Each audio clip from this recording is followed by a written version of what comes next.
They're not using hydroxychloroquine. Why are they still bothering to give hydroxychloroquine? Because the president said so? If patients are on full code, they don't do chest compression. If a patient's in full code, they have to run in and start doing chest compressions, which literally aerosolizes the virus into their face.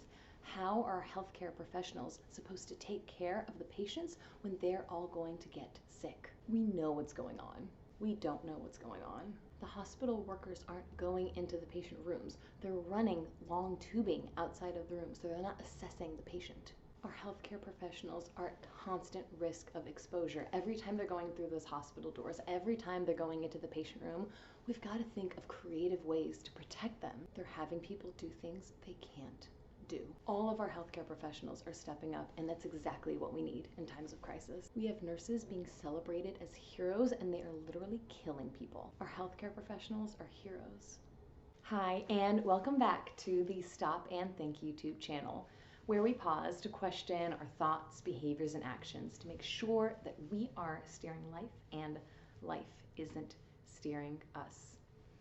This week, I felt compelled to respond to this video that has been circulating from a nurse painting a very scary picture of what is going on in New York hospitals. Now, I was debating if I even wanted to highlight and speak about this video at the risk of drawing more attention to it, but I just have to respond to try to break a few things down.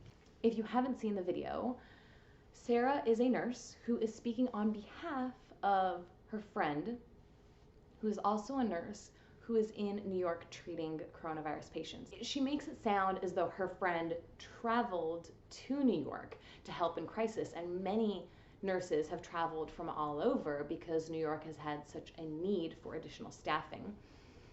So it's not clear to me why, if her friend traveled to New York and it's not her normal workplace, she can't make the video herself, but I'll just I guess put that aside for now. In the back and forth I did earlier, I was trying to highlight how some of the statements that she's making in the video could be seen in a completely different light if you put a different spin on them. The first disclaimer is I'm not a physician, right?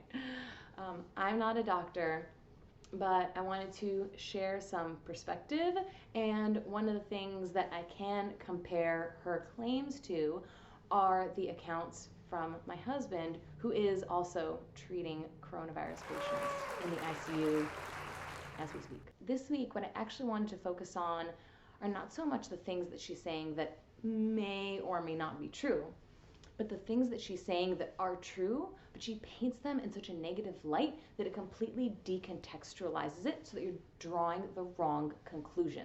She starts out the video by referencing another video that was put out by a physician who is questioning the current treatment protocols for coronavirus patients, specifically the use of ventilators. While we're still not sure that ventilators are the best treatment option for patients, we don't have anything to suggest that something else is better right now, so the use of a ventilator is currently the standard of care. Now, where I think Sarah is making a huge mistake is she is suggesting that facilities that are implementing the standard of care for treating coronavirus patients are being negligent. If I had a family member, God forbid, if someone went to the hospital and had difficulty breathing due to coronavirus, would it be the right thing for the physician to say, well, there are some discussions questioning the use of ventilators, and there was one Facebook video by one physician who was saying that they might be detrimental, so we're not going to put you on a vent.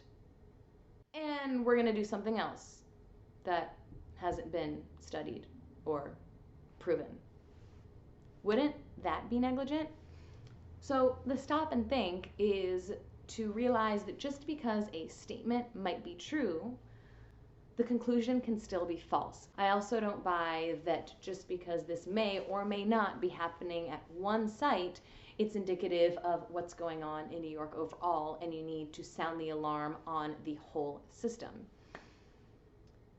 We need to keep having dialogue, right? Making these claims is bad, but also removing them from Facebook and not having continued discussions in order to support or refute them is just as bad. And I don't think the information that we get externally from the world is the only place where this kind of inconsistency happens. We do this in our own heads as well, and it's normally to our detriment. We love to pile on the guilt and anxiety and make us feel like we are not living up to the people we need to be, but we need to cut ourselves some slack. The inner dialogue might go something like this. Good friends remember to call their friends on their birthdays. I totally forgot to call Karen on her birthday, therefore I'm a bad friend. Right? The statements are true, but not necessarily what is being derived from them.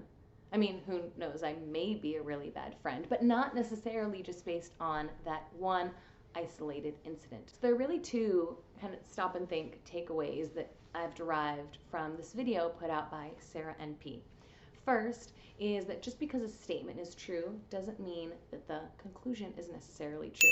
You have to determine how you get from one to the other and assess that critically.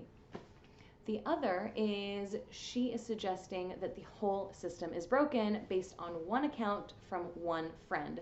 And this is a known logical fallacy, which is the inconsistency from the part and extrapolating that to the whole.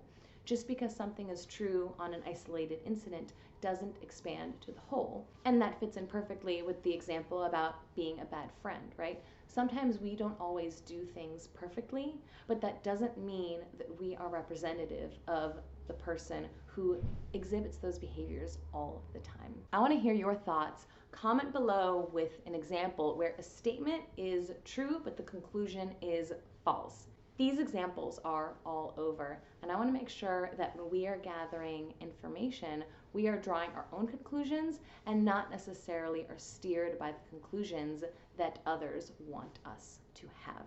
Thanks so much for checking out Stop and Think this week, and stay in the driver's seat. Those are the jets that they're flying for our healthcare workers. I don't know if you can hear that.